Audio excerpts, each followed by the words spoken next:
Sciatica అనే problem వచ్చినప్పుడు ఇనీషియల్గా మా దగ్గరికి వచ్చిన పేషెంట్స్ అందరికీ కొన్ని ఇన్వెస్టిగేషన్స్ చేపిస్తాము. అంటే ఈ నొప్పి మనకు నర్వ్ కంప్రెషన్ వల్లే వస్తుందా, లేకపోతే ఏమైనా వాస్కులర్ కాజెస్ వల్ల వస్తుందా. అంటే కాళ్ళల్లో వచ్చే నొప్పి మనకు 2-3 రకాలుగా రావచ్చు. నరం మీద ఒత్తిడి ఉంటే రావచ్చు, లేకపోతే బ్లడ్ ఫ్లో సరిగ్గా లేకపోతే కూడా రావచ్చు అన్నమాట. అవి మనం కొన్ని ఇన్వెస్టిగేషన్స్ చేస్తే మనకు క్లియర్గా తెలుస్తుంది. ఈ ఇన్వెస్టిగేషన్స్లో ఫస్ట్ మనం ఎక్స్రే, తర్వాత ఎంఆర్ఐ స్కాన్ చేపిస్తాం.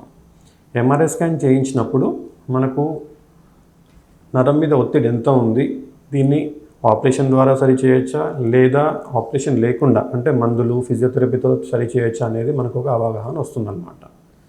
సో ఇనీషియల్ స్టేజెస్లో ఎప్పుడైనా సరే 4 to 6 వీక్స్ అంటే ఆల్మోస్ట్ 1 to 1.5 month వరకు మనము ఆపరేషన్ లేకుండా పేషెంట్కి మందుల ద్వారా తగ్గడానికే ట్రై చేస్తాం.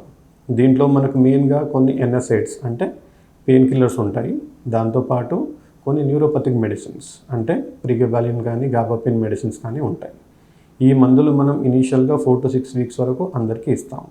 ఒకవేళ పేషెంట్కి ఈ మెడిసిన్స్ ఇస్తున్నప్పుడు plus activities with in pain limit అంటే కంప్లీట్ బెడ్ రెస్ట్ అవాయిడ్ చేయమని చెప్తాము.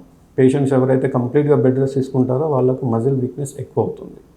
సో ఇనీషియల్గా 1 to 2 days రెస్ట్ ఇచ్చి తర్వాత వాళ్ళు ఏ పనులు అయితే చేసుకోగలుగుతారో ఆ పనులన్నీ వాళ్ళు విత్ ఇన్ పెయిన్ లిమిట్స్ చేసుకోవచ్చు. ఇది చేసుకుంటూ 3 to 4 వీక్స్ కానీ 6 వీక్స్ కానీ వెయిట్ చేస్తాము. ఒకవేళ పెయిన్ 50% కన్నా ఎక్కువ తగ్గితే వాళ్ళకు సర్జరీ అవసరం ఉండదు. సో 100 పేషెంట్స్ చూస్తే ఆల్మోస్ట్ 90 to 95 పేషెంట్స్కి మనం ఆపరేషన్ లేకుండా సరి చేయొచ్చు.